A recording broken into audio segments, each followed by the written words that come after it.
They called me Precise.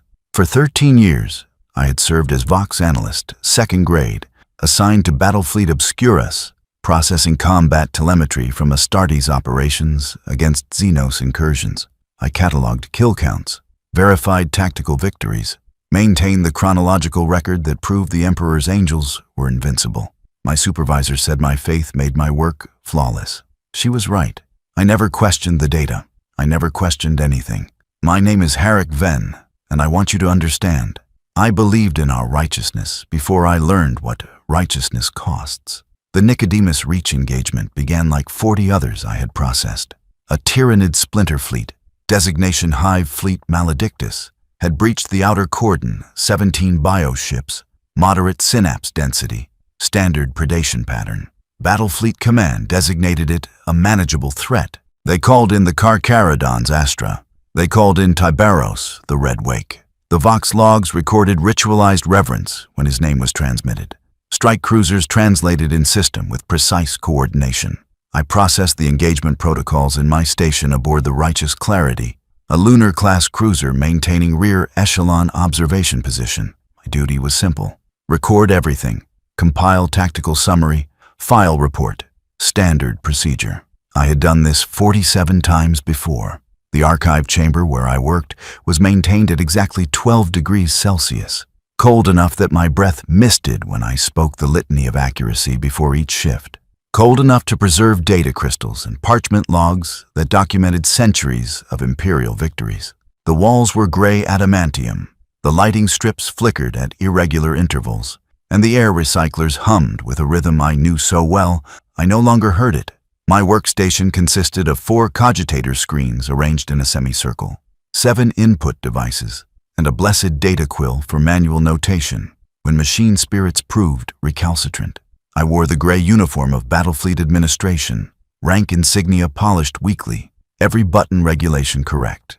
My previous performance reviews noted my dedication, my attention to detail, my unwavering faith in the Emperor's plan. I was proud of that. The morning shift began at the 6th hour ship time. I always arrived 17 minutes early. I would activate the cogitators, recite the prayer of function, check data links to ensure proper synchronization with fleet telemetry networks. Then I would review overnight transmissions, prioritize incoming streams, and begin processing. The work was methodical, precise, satisfying in its orderliness. Each engagement had structure: initial contact, tactical deployment, enemy response, resolution. The pattern repeated with comfortable predictability. Astartes deployed. Xenos died. The Imperium endured. This was the rhythm of my existence, and I found meaning in it. The first Vox transmission from the engagement zone arrived at 34 minutes into the 9th hour. I logged it automatically. Carcharodon's strike force making contact with Hive Fleet Maledictus at designated coordinates. Fleet composition matched predictions. The Tyranids were behaving according to established patterns, converging on Imperial positions with characteristic single-minded hunger. Nothing unusual. I processed the tactical overlay, updated fleet positions, began composing the engagement summary. My fingers moved across the input devices with practiced efficiency. This was routine. This was what I knew. Then, at 7 minutes into the 11th hour, something changed. The Tyranid bioships scattered. I noticed it immediately, not because the deviation was dramatic, but because it was wrong. Tyranids do not scatter. They converge, they swarm, they overwhelm through coordinated mass. But the tactical display showed bioships breaking formation, moving away from each other, disrupting their own synapse web. I checked the data 3 times, certain I had made an error. The information remained consistent. The Hive Fleet was fragmenting. I activated the Command Vox channel. Senior officers were already discussing it, their voices carrying the clipped efficiency of naval professionals confronting an anomaly. Commander Yeletsk, whose 40 years of service included 17 Xenos engagements, sounded confused. Tyranids don't retreat, he kept saying. They don't retreat. Fleet Captain Davrin ordered additional Auspex scans, demanding confirmation. The auger arrays reported the same data I was processing. 17 bioships, breaking synaptic formation, moving in apparently random vectors. Some were accelerating toward the system's edge. Some were simply drifting. The pattern made no sense. I pulled historical records, searching for precedent. In 47 previous engagements I had documented, Tyranids had never exhibited this behavior. They attacked until destroyed or until prey was consumed.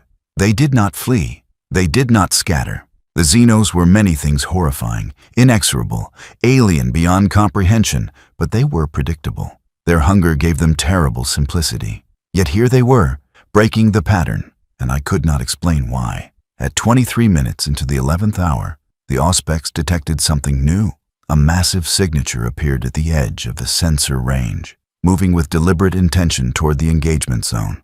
The signature was too large for an escort vessel, too small for a battle barge, and the IFF transponder was broadcasting nothing. Fleet Command demanded identification. The Vox network filled with queries, demands, orders. No response came from the approaching vessel. It simply continued its vector, accelerating now, closing distance with the scattered bioships. "It's them," someone said over the command channel. The voice carried weight, reverence. "It's the Red Wake." I felt relief then. The Carcharodons had arrived in force. Tyberos himself was leading the engagement. The Tyranids' strange behavior would be irrelevant. The Emperor's angels would cleanse the Xenos and order would be restored. I returned to my data processing, confident that within hours I would be composing another report of Imperial victory. The pattern would reassert itself. Everything would make sense, but it didn't. The first bioship died at 41 minutes into the 11th hour. The Auspex data showed impact patterns across its hull precise, surgical strikes targeting specific locations, not the overwhelming broadside fire of Imperial Navy doctrine, but careful, deliberate wounds. The bioship's vital functions cascaded into failure within minutes. It died quickly, efficiently, without the prolonged destruction typical of void combat. I logged the kill, noted the time, began updating the tactical summary. Standard procedure. The second bioship died at 49 minutes into the 11th hour. Same pattern. Precise impacts, systematic failure, rapid death. I processed the data mechanically, but something nagged at my attention. The kill patterns were too similar, too identical, like someone repeating the same action with perfect consistency. I pulled the auger logs, overlaid the impact data from both kills. The wounds matched. Exact same locations, exact same sequence. This was not standard void combat. This was something else. By 30 minutes into the 12th hour, 7 bioships were dead. The pattern held consistent across every kill. The Carcharodon's vessel, I still could not get proper identification. It refused. All hails was moving through the scattered Hive Fleet with methodical precision, selecting targets, destroying them with surgical efficiency, then moving to the next. There was no wasted motion, no unnecessary damage, just clean, perfect kills that targeted something I could not identify from the telemetry data. Commander Yeletsk noticed it too. His voice over the Vox carried a note I had never heard from him before, not confusion, not fear, but something between the two. "They're targeting the synapse creatures first," he said. "Every kill is a synapse node. They're blinding the hive mind before destroying the fleet." I checked the bioship classifications against known Tyranid vessel types. He was correct. Every destroyed vessel had been identified as carrying significant synapse organism presence. The Carcharodons were not simply killing Tyranids. They were studying the Hive Fleet, identifying priority targets, executing them with perfect tactical precision. This was not warfare. This was something colder. This was calculated. The thought disturbed me in a way I could not articulate. I pushed it aside, focusing on my duty. The kills were Imperial victories. That was what mattered. The method was irrelevant. I logged another bioship death, updated the chronology, continued processing. At 17 minutes into the 13th hour, something impossible happened. The remaining Tyranid bioships began broadcasting biosignals in patterns the Auspex arrays had never recorded before. Senior Magos Velk, who had studied Xenos biosignatures for 3 centuries, called it erratic oscillation consistent with systemic panic response. The term felt wrong. Tyranids do not panic. They do not feel fear. The hive mind is alien intelligence without human weakness, without emotion, yet the data was unambiguous. The bioships were behaving frantically, desperately. moving in patterns that suggested something other than hunger, something other than instinct. They were trying to escape. I sat at my workstation, hands frozen above the input devices, staring at the data. The temperature in the archive chamber had not changed. The lighting strips still flickered at the same intervals. The air recyclers maintained their constant hum. But everything felt different now. The certainty I had carried for 13 years that the Imperium's enemies were monsters to be destroyed, that our methods were righteous, that our warriors were heroes, that certainty had developed a crack. The Tyranids were afraid, not extinct, not destroyed, afraid. At 2 minutes into the 14th hour, the last bioship died. The engagement was over. Total Imperial casualties, none. Total Xenos casualties, complete extinction, a perfect victory by every tactical measure. Fleet Captain Davrin transmitted commendations. The Carcharodon's vessel acknowledged with a single-word response, confirmed, and then departed the system without further communication. No celebration, no prayers of thanksgiving, just acknowledgement and departure. I began composing the engagement summary. My hands moved through familiar motions, but my thoughts kept returning to the data, the precision of the kills, the systematic targeting of synapse creatures, the panic patterns from the bioships, the clinical efficiency of something that called itself a Space Marine chapter, but operated like something else entirely. The summary required a conclusion statement standard doctrine, meant to capture the engagement's essential character in a single sentence. I had written these 47 times before. They were always variations of the same theme. The Emperor's angels brought righteous destruction to Xenos forces threatening Imperial space. Simple, true, satisfying.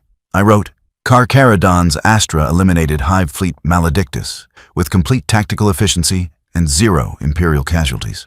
It was accurate. It was inadequate. It said nothing about what I had actually witnessed. But I filed it anyway, because that was my duty, and duty was all I had. The overnight shift processed without incident. The righteous clarity maintained station in the Nicodemus Reach for post-engagement analysis, though there was little to analyze. The Tyranids were gone. The threat was eliminated. Fleet Command would file the appropriate reports and move to the next patrol sector. Standard procedure. I should have felt satisfied. I did not. I requested access to historical engagement files, all previous Carcharodon's operations against Tyranid forces. My authorization level permitted review of tactical summaries, but not detailed telemetry. What I found disturbed me more than the Nicodemus Reach engagement itself. 23 previous operations, 23 Tyranid incursions ranging from scout organisms to splinter fleets, 23 perfect victories with 0 Imperial casualties. The pattern was identical across every engagement. Surgical precision, synapse targeting, rapid elimination.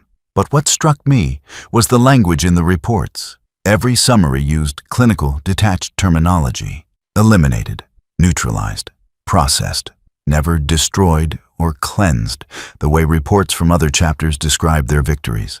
The word choice felt deliberate, careful, as if the scribes who wrote them were uncomfortable with what they had witnessed. One report from an engagement 7 years prior contained an annotated comment buried in the supplementary data. The annotator was listed as Vox Analyst, 1st grade, name redacted. The comment read, recommend psychological review for observation personnel. Multiple staff members report persistent disturbed sleep patterns following engagement. Standard post-combat stress protocols appear insufficient.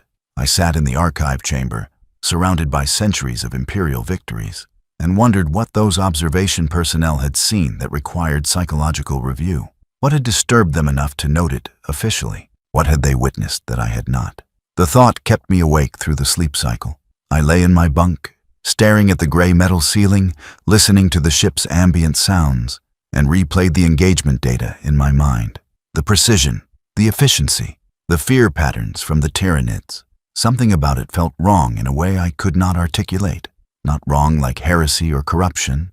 Wrong like watching a machine perform a task too perfectly, too consistently, without variation or hesitation or anything resembling choice.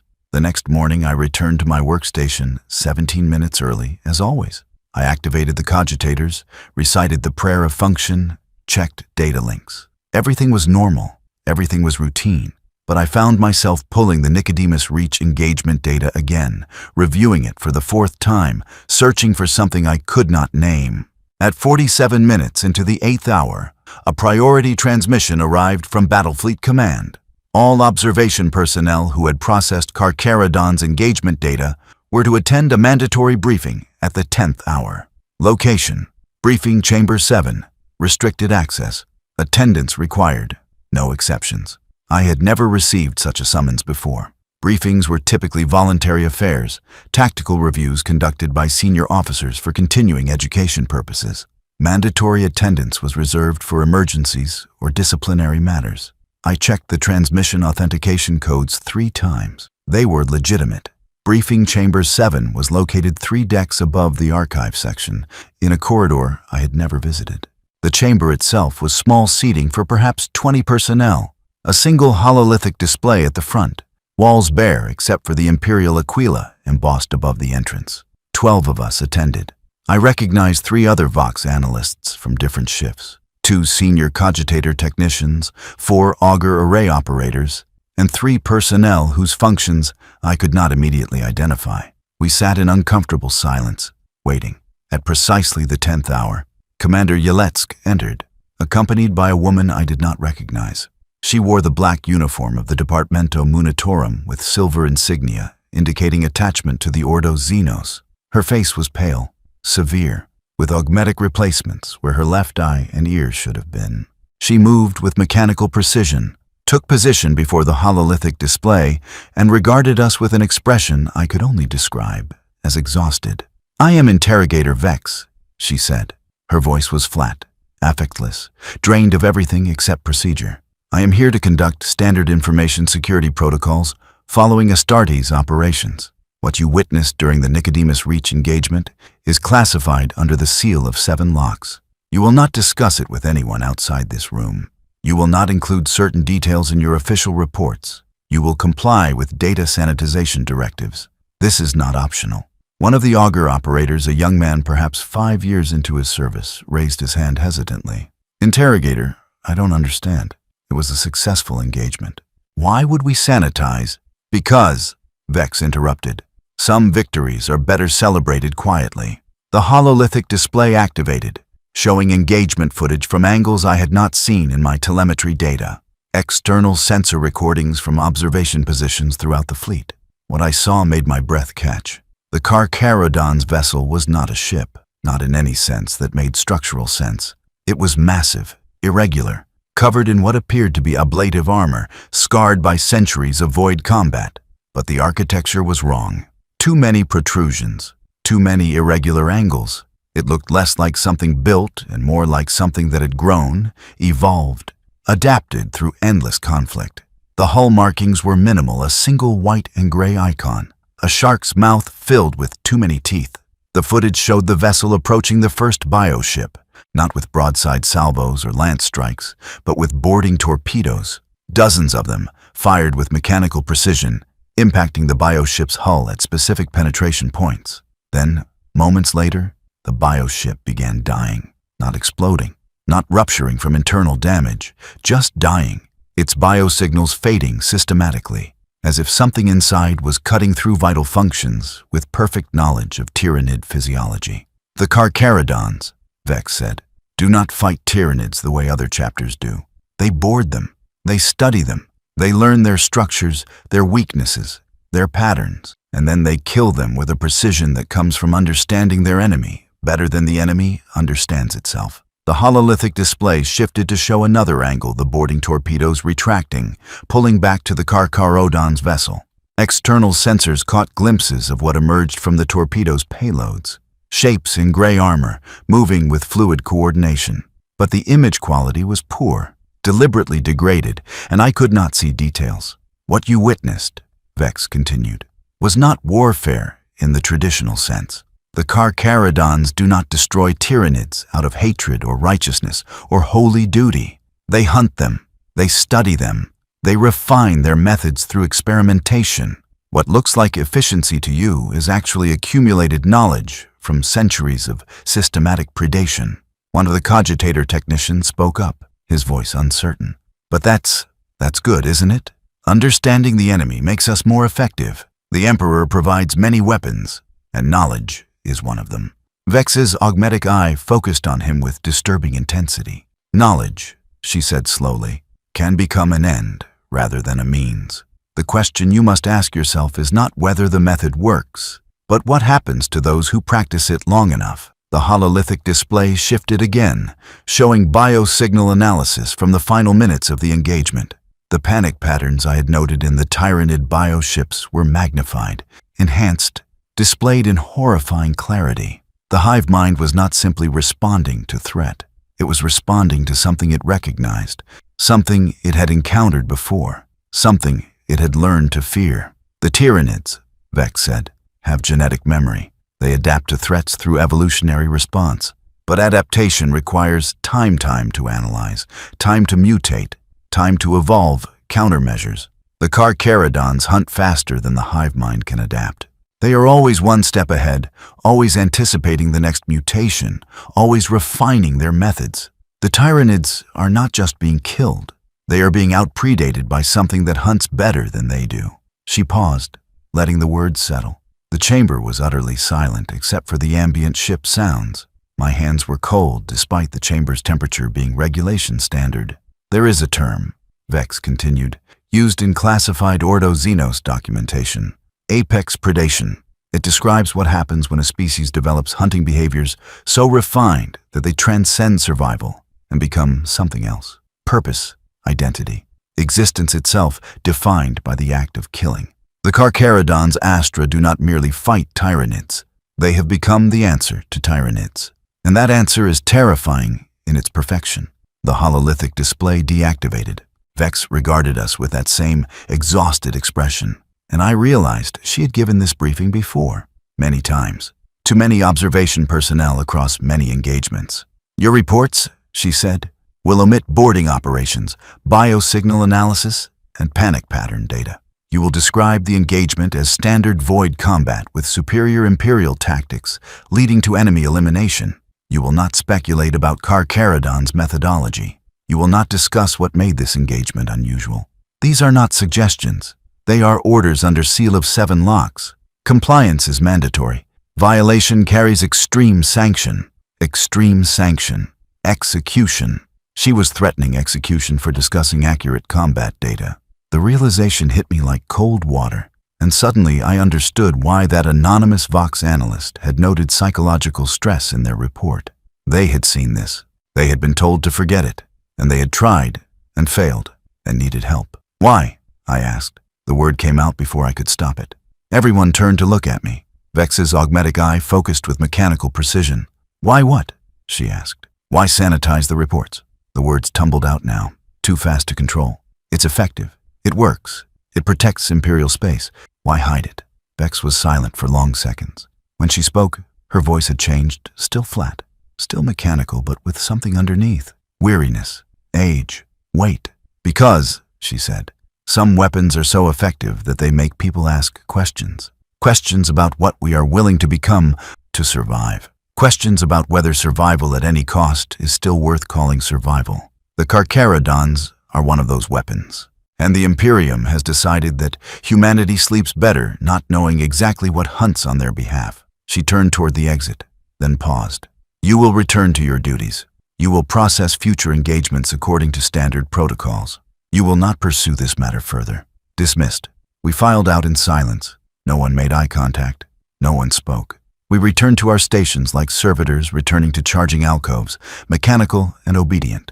I sat at my workstation, staring at the cogitator screens, and realized I could not unsee what I had seen, could not unknown what I now knew. The Carcharodons were effective. They were perfect. They were exactly what the Imperium needed to fight Tyranids, and that perfection was itself the horror. I pulled my engagement summary, the one I had filed the previous day. The conclusion statement felt inadequate now. Hollow, a lie of omission that turned accurate data into propaganda. But I could not change it, could not revise it. The seal of 7 locks hung over me like an executioner's blade. For 13 years, I had believed in the righteousness of our cause. I had believed that the Imperium's warriors were heroes defending humanity from darkness. I had processed 47 engagement reports with pride, satisfaction, faith in the Emperor's plan. Now I understood that I had been processing carefully curated propaganda, and my faith had been built on incomplete information. The victories were real, the effectiveness was real, but the truth behind them was something darker, colder, more disturbing than I had imagined.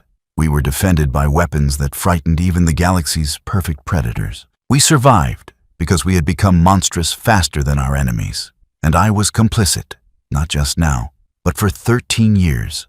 Every report I had filed, every summary I had composed, every conclusion statement I had written, all of it had been propaganda. All of it had hidden the truth in service to a comfort I no longer felt entitled to. I sat in the archive chamber, surrounded by centuries of sanitized victories, and wondered how many other Vox analysts before me had reached this realization. How many had sat at this same workstation, processing this same data, confronting this same truth. And I wondered if any of them had found a way to live with it that did not require forgetting. The temperature was exactly 12 degrees Celsius. The lighting strips flickered at irregular intervals. The air recyclers hummed their constant rhythm. Everything was normal. Everything was routine.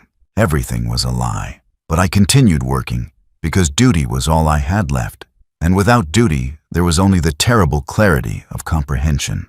3 days later, at 23 minutes into the 14th hour, I received a priority data packet from Battlefleet Command. Another engagement, another Tyranid incursion, another call for Astartes support.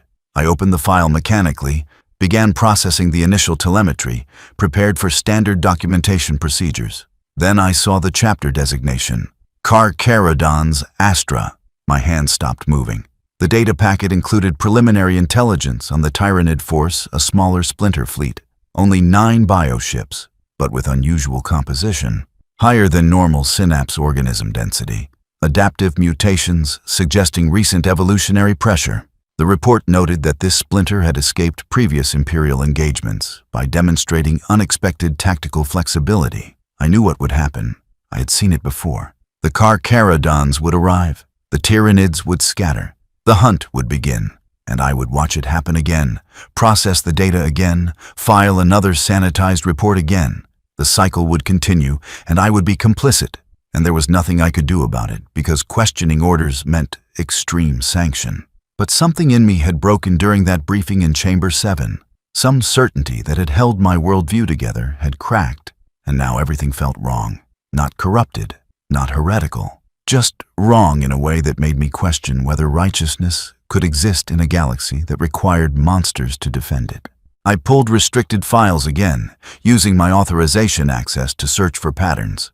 How many Carcharodons engagements had there been across the last century? The cogitators took 17 minutes to compile the data. When the results appeared, I stared at them for long seconds, not wanting to believe. 147 recorded engagements. All against Tyranid forces, all perfect tactical victories, all with sanitization protocols attached. 147 times, observation personnel had been briefed, threatened, ordered to forget what they had witnessed. 147 times, the truth had been filed away behind seals and classifications and bureaucratic language that turned horror into acceptable procedure. I was not the first to realize this. I would not be the last. This was the system. This was how it worked. The Imperium created weapons that frightened its enemies, then hid what those weapons were from its own citizens because the truth was too disturbing for mass consumption. Not because it was wrong, but because it worked, and working was more important than comfort. The thought made me physically ill. I left my workstation, walked to the hygiene facilities, splashed cold water on my face. The mirror showed me a man I barely recognized, eyes hollow, face pale, expression haunted. 13 years of faithful service, and this was what remained. A man who knew too much and could do nothing with the knowledge except carry it. I returned to my workstation and began processing the engagement data. Standard procedure, mechanical procedure, the only procedure I had. The engagement began at 47 minutes into the 19th hour. The Carcharodons translated in system with their characteristic lack of ceremony. The Tyranid splinter fleet immediately began scattering, their biosignals spiking into those now familiar panic patterns. The hunting began. I watched it happen in real-time telemetry, watched the bioships try to flee, try to coordinate, try to adapt, watched them fail, watched them die with systematic precision as the Carcharodons moved through them like a butcher processing livestock. Clinical, efficient, perfect. By 34 minutes into the 22nd hour, it was over. 9 bioships destroyed, 0 Imperial casualties. Perfect tactical victory. I began composing the engagement summary, my hands moving through familiar motions while my mind screamed at the wrongness of it. The conclusion statement appeared on my screen. Carcharodon's Astra eliminated Tyranid Splinter Fleet with complete tactical efficiency and 0 Imperial casualties. Accurate. Inadequate. A lie of omission. I filed the report. The next morning, I returned to my workstation 17 minutes early. I activated the cogitators, recited the prayer of function, checked data links. Everything was normal. Everything was routine. Everything was a carefully maintained fiction that allowed the Imperium to function without confronting what it had become. For the next 6 weeks, I processed engagement data according to standard protocols. 3 more Carcharodon's operations, 3 more perfect victories, 3 more sanitized reports. The work became mechanical, automatic, a series of motions disconnected from thought or meaning. I was a servitor in everything but name, processing data without questioning, filing reports without comprehension, maintaining the fiction because the alternative was extreme sanction. But at night, alone in my bunk, I could not stop thinking about it. The precision, the efficiency, the fear patterns from creatures that were not supposed to feel fear, and the implications that followed if the Tyranids could be frightened, if the hive mind could be out-predated. Then what did that say about the weapons we had created? What did it say about us? I began having dreams. Not nightmares exactly, but visions of clarity that felt worse than horror. I dreamed I was a Tyranid bioship, feeling the shadow of something hunting me, something that knew me better than I knew myself, something that had studied my kind for centuries, learning every weakness, every pattern, every adaptation before it even occurred. In the dreams, I tried to flee, tried to adapt, tried to survive. But the hunter was always ahead of me, always anticipating, always closing the distance with mechanical precision. I would wake in cold sweat, hands shaking, the taste of fear sharp in my mouth, and I would realize that this was what the Tyranids felt.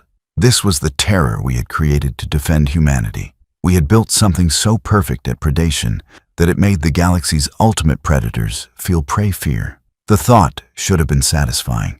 It was supposed to be satisfying. We had won. We had created an answer to the Xenos threat. We had turned their own methods against them with superior efficiency. But it wasn't satisfying. It was terrifying. Because if we had become that monstrous to fight Tyranids, what would we become to fight something worse? What lines were left that we would not cross? What transformations were we willing to undergo in service to survival? At week 7, I requested access to Ordo Xenos philosophical treatises. My authorization level was insufficient. I requested access to Astartes chapter histories. Denied. I requested access to Carcharodon's founding documents. That request triggered an immediate response, a visit from Interrogator Vex, who appeared at my workstation without warning at 17 minutes into the 13th hour. "Vox Analyst Ven?" she said in that same flat, exhausted voice. "You've been making concerning information requests." I looked at her augmetic eye, saw my own reflection distorted in the lens, and felt something in me surrender. "I need to understand," I said. "I need to know what they are, what we created."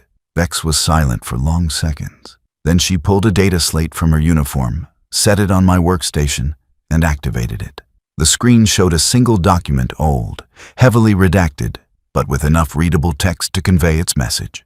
The document was titled, "The Necessity of Darkness," a treatise by the Inquisitorial Conclave, dated M38. I read it with growing horror, my hands trembling as I scrolled through the surviving text.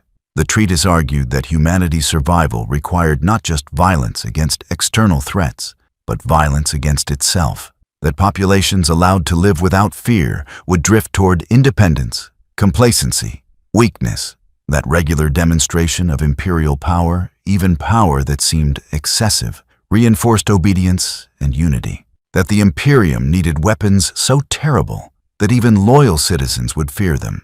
because fear was what bound the scattered worlds of humanity together. But the treatise went further.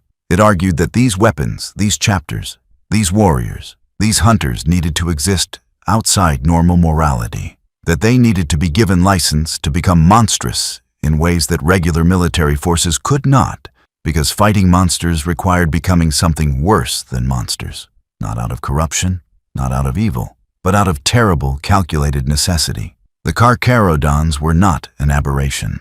They were not corruption of imperial ideals. They were the ideals, taken to their logical conclusion. They were what the Imperium had decided it needed to survive, and what they had become was the price of that survival. I looked at Vex, and I saw in her augmetic eye the same exhaustion I felt. "You knew," I said. "You've always known." "For 3 centuries," she said quietly. "I was assigned to observe Carcharodon's operations in M39. I've been giving that briefing ever since, explaining to people like you why they must forget what they witnessed, why the truth must be hidden, why survival requires complicity." "But you haven't forgotten," I said. "No," she said. "I remember everything, every engagement, every victory, every moment of watching personnel realize what we've become. I carry it all, because someone must, because if no one remembers the cost, then the cost becomes meaningless." She reached out and deactivated the data slate, removing the treatise from my view. "You cannot discuss this. You cannot share this. You cannot even acknowledge that you know this. But I am telling you because I see what's happening to you, and I want you to understand that you are not alone in this knowledge. Others have carried it. Others will carry it after you. It is a burden we share in silence. How do you live with it?" I asked. Vex's human eye closed briefly. When she opened it, the weariness was even more pronounced. "I don't know if I do," she said. "I function. I perform my duty. I give briefings and enforce protocols and maintain the secrecy. But living? I'm not certain I've done that in a very long time." She turned to leave, then paused. "The Carcharodons are effective. They are necessary. They defend humanity from horrors you cannot imagine. But you are right to be disturbed. You are right to question. That discomfort is what makes you human. Don't lose it. The moment you become comfortable with this is the moment you become what they are." She left. I sat at my workstation, staring at the blank data slate, and understood that I had just been given permission to remain uncomfortable, permission to carry doubt alongside duty. It was not absolution. It was not justification. It was simply acknowledgement that the horror I felt was appropriate, necessary, human. But it did not make the work easier. It did not make the reports less hollow. It did not make the complicity less heavy. I processed engagement data for another 3 months. 12 more operations, 12 more perfect victories, 12 more sanitized reports. The work became ritual mechanical, automatic, disconnected from meaning. I was functioning, not living, exactly as Vex had described. Then, at 34 minutes into the 8th hour on a day that felt no different from any other, I received a transmission that changed everything. It was from my sister, Lyra. She lived on Meridian 4, a minor agri world in the Ryloth sector, 3 systems distant from my current assignment. We corresponded irregularly, perhaps once every 8 months, brief messages about family matters, nothing substantial. But this transmission was different. It was marked priority. It was marked distress. I opened it with trembling hands. "Harrick," the message read, "something is happening here. Ships arrived 3 days ago. They say there's been Xenos contamination. They say genetic corruption, but there hasn't been. I work in the bioassessment division. I see the testing results. Everything is normal. Everything is clean. But they're preparing quarantine protocols anyway. They're talking about containment measures. Harrick, I'm frightened. Tell me what this means. Tell me this is routine." I stared at the message for 37 seconds without moving. Then I pulled restricted files on Meridian 4, using authorization codes I probably should not have used.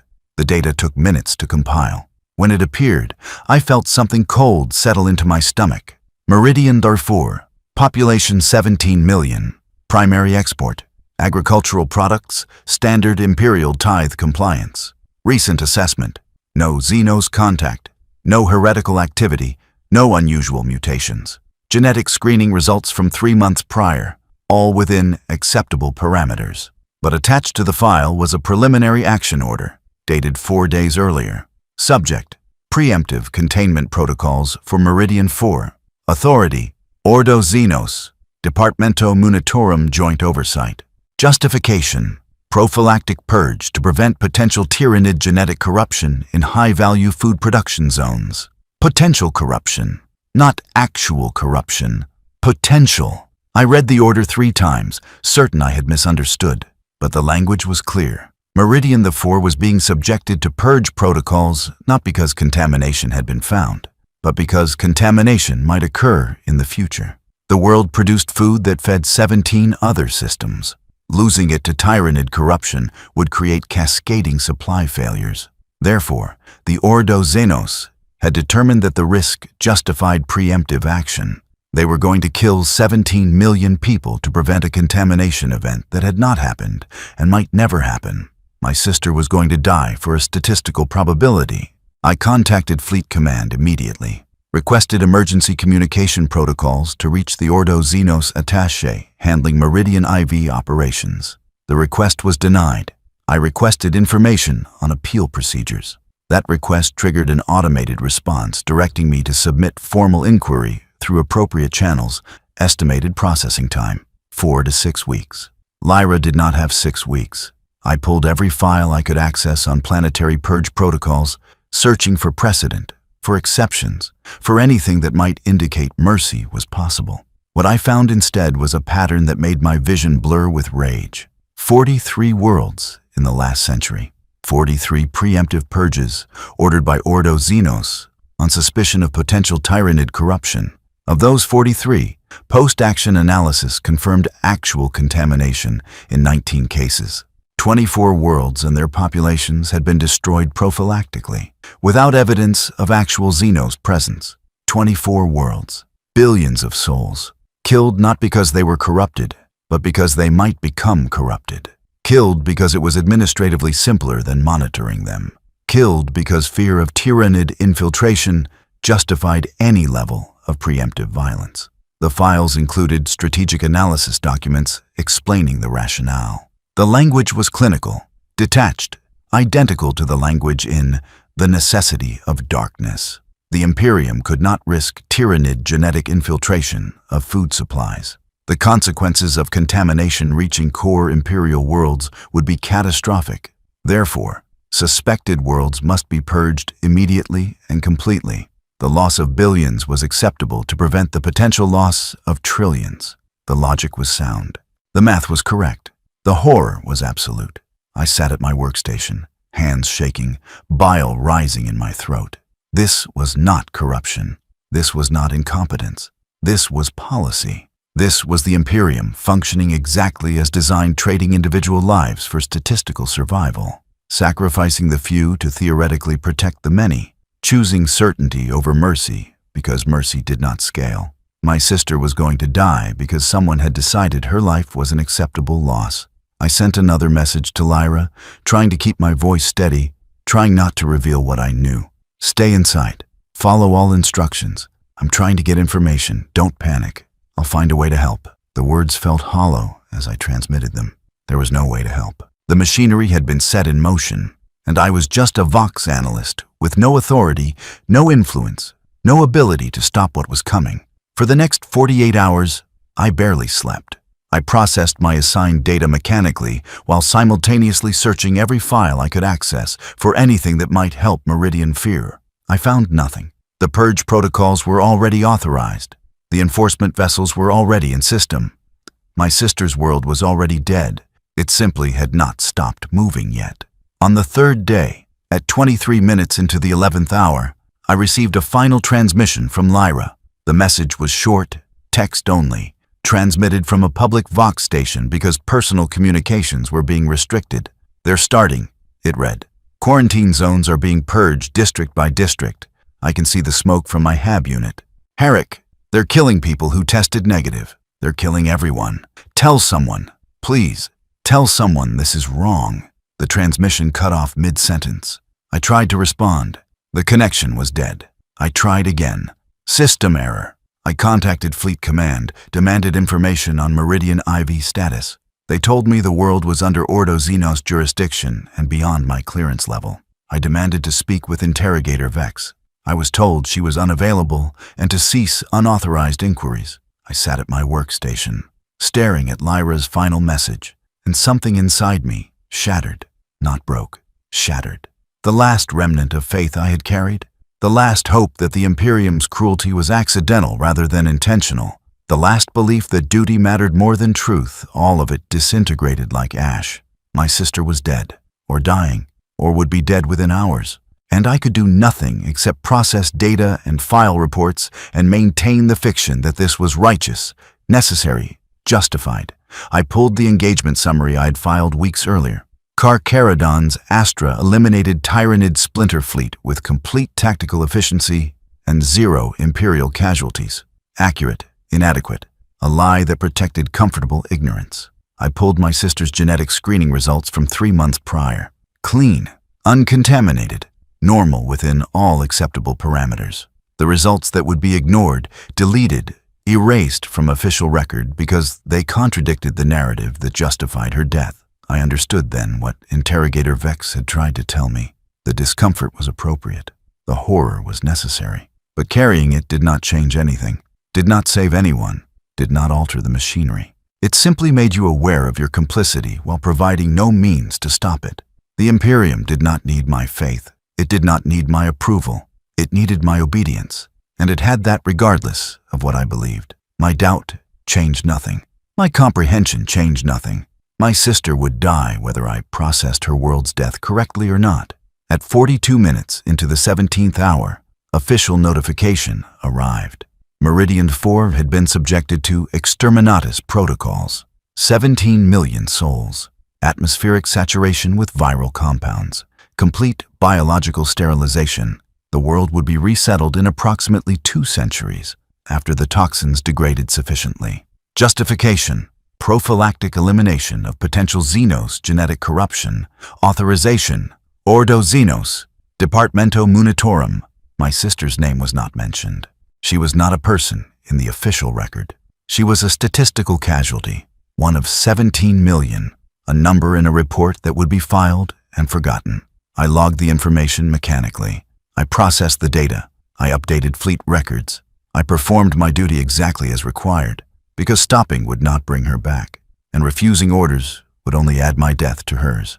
But that night, alone in my bunk, I wept for the first time in 13 years. Not quiet tears, not dignified grief. Violent, wrenching sobs that made my chest ache and my throat raw. I wept for my sister. I wept for 17 million people who had died for statistical risk assessment. I wept for every sanitized report I had filed, every comfortable lie I had maintained, every moment of complicity that had led to this. And I wept because I knew I would continue, would return to my workstation tomorrow, would process more engagement data, would file more reports, would maintain the fiction because the alternative was death, and death would not change the system, would not save anyone, would only remove one more uncomfortable witness from a machine that did not need witnesses. The next morning, I returned to my workstation 17 minutes early. I activated the cogitators, recited the prayer of function, checked data links. Everything was normal. Everything was routine. My hands moved through familiar motions, while my mind screamed at the wrongness of it all. At 17 minutes into the 9th hour, Interrogator Vex appeared at my station. She looked at me with those mismatched eyes, one human, one augmetic, and I saw in her expression something that might have been sympathy. "I heard about Meridian 4, she said quietly. "I am sorry for your loss." "Sorry," I repeated. The word felt meaningless. "My sister is dead because someone decided her life was an acceptable loss. And you're sorry?" "Yes," Vex said. "I am sorry, and I'm also unable to change what happened. The decision was made by authorities beyond my jurisdiction, following protocols I did not create and cannot alter. Your sister's death was tragic and necessary and wrong and justified, all simultaneously. That is the nature of the Imperium. That is what we have become." "Then what's the point?" I asked. My voice cracked. I did not care. "What's the point of knowing this? Of carrying this weight? Of being aware of our complicity if we cannot change anything?" Vex was silent for long seconds. When she spoke, her voice carried the weight of 3 centuries. "The point," she said, "is that someone must remember. Someone must carry the cost. Because if no one does, if we all become comfortable with necessity and justify every horror as inevitable, then we truly become the monsters we claim to fight. Your discomfort is your humanity. Do not surrender it." She turned to leave, then paused. "There will be a tribunal," she said. "Standard review for exterminatus authorization. It will conclude that proper protocols were followed and the action was justified. You will be required to provide testimony as fleet records keeper for the sector. When they ask you if the action was necessary, you will have a choice. You can confirm the official narrative, or you can state what you actually believe." "And if I state what I believe?" I asked. "Then you will face disciplinary action for questioning Ordo Xenos authority, likely reassignment, possibly extreme sanction, depending on how forcefully you object. But the tribunal record will exist. Your testimony will be filed. Future historians might read it, might understand that not everyone agreed, that some of us remembered the cost." She left. I sat at my workstation, staring at the cogitator's screens, and understood the choice she was offering me. Complicity and survival, or conscience and death. No middle ground, no compromise. Just two different ways to fail. The tribunal convened 4 weeks later in Briefing Chamber 7. 15 officers, 3 inquisitorial attachés, 2 representatives from the Departamento Munitorum. They reviewed evidence, examined justification documents, questioned operational personnel. The proceedings lasted 6 hours. Everything was proper, formal, correct, according to established procedure. At 37 minutes into the 15th hour, they called me to provide testimony. Vox Analyst Harik Ven, 2nd grade, records keeper for Battlefleet Obscurus. I approached the testimony stand with steady hands, though my heart was pounding hard enough to make my vision pulse. The presiding inquisitor, a severe woman whose name I had already forgotten, regarded me with cold evaluation. "Vox Analyst Ven," she said, "you maintained fleet records for the Meridian Ivir engagement. In your professional assessment, were proper protocols followed?" I could have said yes, should have said yes. Proper protocols were followed. The paperwork was correct. The authorizations were legitimate. The action was justified according to Imperial doctrine. Saying yes would have been true, safe, complicit. Instead, I said, proper protocols were followed, but my sister was innocent. Silence fell across the chamber. The presiding inquisitor's expression did not change. "Your personal loss is unfortunate," she said carefully, "but irrelevant to protocol assessment. The question is whether proper authorization was obtained and executed correctly." "Yes," I said. "Proper authorization was obtained, and my sister died anyway. She died clean, uncontaminated, faithful. She died because it was administratively simpler to kill 17 million people than to monitor them. That is not righteous. That is not necessary. That is choosing convenience over conscience." The chamber erupted. Officers began arguing. The Munitorum representatives demanded my removal. But the presiding inquisitor raised one hand, and silence returned. "You are questioning Ordo Xenos authority," she said. Her voice was flat, dangerous. "No," I said. "I am stating that proper authority can authorize monstrous acts. That legal procedure does not equal moral justification. That my sister's death was both authorized and wrong. Both simultaneously. And what would you have done differently?" the inquisitor asked. "Would you risk Tyranid infiltration of food supplies, feeding 17 worlds? Would you gamble trillions of lives on the hope that contamination might not occur?" "I don't know," I said. The admission felt like surrender, but it was true. I don't know what I would have done. I don't know if there was a better choice. But I know that killing 17 million innocent people feels wrong, and I will not pretend otherwise. I will not sanitize it. I will not call it righteous when it was simply convenient. The inquisitor studied me for long seconds. Then she said, "Your testimony is noted for the record. You are dismissed. Disciplinary proceedings will be convened separately." I returned to my seat. The tribunal continued. 3 hours later, they concluded that proper protocols had been followed and the exterminatus action was justified and necessary. My testimony was acknowledged in the record as minority dissent from personnel with personal investment in outcome. A footnote, a statistical outlier, easily ignored. The disciplinary proceedings occurred 2 days later. Same chamber, different officers. They reviewed my testimony, noted my questioning of authority, determined that I had violated protocols regarding respect for inquisitorial decisions. The punishment: immediate reassignment to Frontier Monitoring Station, reduction in rank, permanent notation in service record. Not extreme sanction, not execution. Just exile to a nowhere station where my inconvenient conscience would not disturb comfortable operations. I accepted the punishment without appeal. There was nothing to appeal. I had chosen conscience, and this was the cost. 3 weeks later, I transferred to Station Lupus 9, a monitoring outpost on the edge of Imperial space, responsible for watching empty void for threats that rarely appeared. My new assignment was simple: maintain sensor logs, process whatever data arrived, file reports that no one would read. Exile disguised as duty. The station was small, perhaps 40 personnel, minimal facilities, ancient equipment that barely functioned. My quarters consisted of a bunk, a locker, and a small desk. My workstation was a single cogitator screen with intermittent power supply. The temperature fluctuated randomly. The lighting was poor. The air tasted stale. It was perfect isolation, perfect punishment, perfect irrelevance. I performed my duties mechanically. Sensor logs showed nothing. Data processing was minimal. Reports were filed into systems that acknowledged receipt but never responded. I was functionally erased, still alive, still working, but removed from anything that mattered. At night, I would sit at my desk and write. Not official reports, not sanitized summaries, just truth. I wrote about the Carcharodon's operations I had witnessed, about the panic patterns in Tyranid biosignals, about the systematic precision of warriors who hunted better than the galaxy's perfect predators. I wrote about the necessity of darkness and what it meant that the Imperium's cruelty was doctrine rather than corruption. I wrote about my sister, about Meridian Fulfer, about 17 million people who died for statistical risk assessment. I wrote it all down in careful detail, stored on data crystals I kept hidden in my quarters, because I understood now what Interrogator Vex had meant. Someone must remember. Someone must carry the cost. Someone must maintain testimony that the horror was real, was noticed, was not accepted without resistance.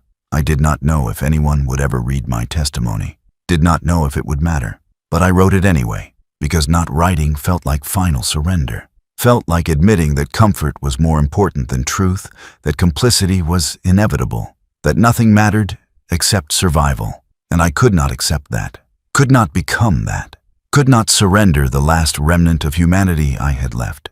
Months passed, years passed. The work remained minimal. The isolation remained complete. No one contacted me except through official channels. No one cared what I thought or knew or remembered.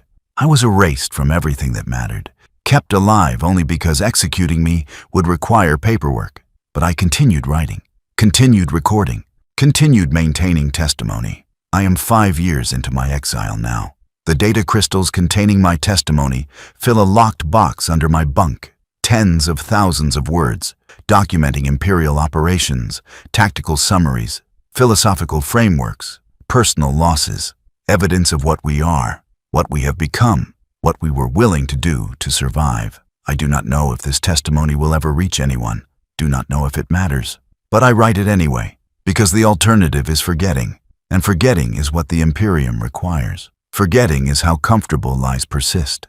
Forgetting is how we remain complicit without feeling the weight. I refuse to forget. I will continue processing whatever minimal data arrives at this forgotten station. Will continue performing my duties exactly as required. Will continue existing in exile until age or accident or Imperial mercy ends me. But I will also continue writing, continue testifying, continue maintaining record of what I witnessed, what I learned, what cost my sister paid for Imperial survival. If you are reading this, then my testimony survived. Then someone found these data crystals and chose to read them rather than destroy them. Then my exile served purpose beyond punishment. I want you to understand what I learned. The Carcharodon's Astra are effective. They are necessary. They defend humanity from Tyranid predation with precision that terrifies even the hive mind. They are exactly what the Imperium needs to survive, and that necessity is itself the horror. My sister died because the Imperium chose certainty over mercy, because statistical risk justified preemptive genocide, because 17 million lives weighed less than administrative convenience. She died faithful, innocent, clean, and she was not alone. Billions have died the same way. Billions more will die. The machinery does not care. The protocols do not care. The necessity does not care. I believed for 13 years that the Imperium was righteous. I was wrong. The Imperium is not righteous. It is simply functional. It survives because it is willing to become monstrous faster than its enemies. And we all of us who serve it, who maintain it, who process its data and file its reports and perform its duties, we are complicit in that monstrosity. I do not know if this is acceptable. Do not know if survival at any cost justifies the costs paid. Do not know if humanity preserved through such horror is still worth calling humanity. But I know that I will not forget, will not pretend the cost was comfortable, will not sanitize truth for convenience. The Tyranids fear the Carcharodons. The Carcharodons serve the Imperium, and the Imperium has become something that should frighten anyone who thinks about it clearly. I am dead now, or will be by the time anyone reads this. Perhaps age took me, perhaps accident, perhaps Imperial mercy decided I had existed long enough. It does not matter. What matters is this testimony. What matters is that someone remembers the cost. Someone maintains uncomfortable truth. Someone refuses to become comfortable with necessity. You who read this. I was Vox Analyst Herrick Venn, 2nd grade, Battle Fleet Obscurus. I served faithfully for 13 years. I processed engagement data with precision. I believed in righteousness. I was wrong. I learned what we are, what we have become, and I chose conscience over comfort. I paid the price for that choice, but I would pay it again. Because the alternative accepting monstrosity without witness, maintaining complicity without weight, surviving without humanity, that alternative is worse than death. Remember this. Remember me. Remember my sister. Remember the 17 million souls of Meridian of Asher. Remember that someone noticed, someone objected, someone refused to forget. And when you face your own choice between complicity and conscience, remember that the horror of necessity does not make it less horrible, that proper procedure does not equal righteousness, that survival at any cost may not be worth the costs paid. The Emperor protects, they say, but I learned that protection requires weapons that frighten even the monsters. And the real question, the question that haunts me still, is whether we are still worth protecting once we've become those weapons. I do not have an answer. I only have this testimony. Remember it, please, remember.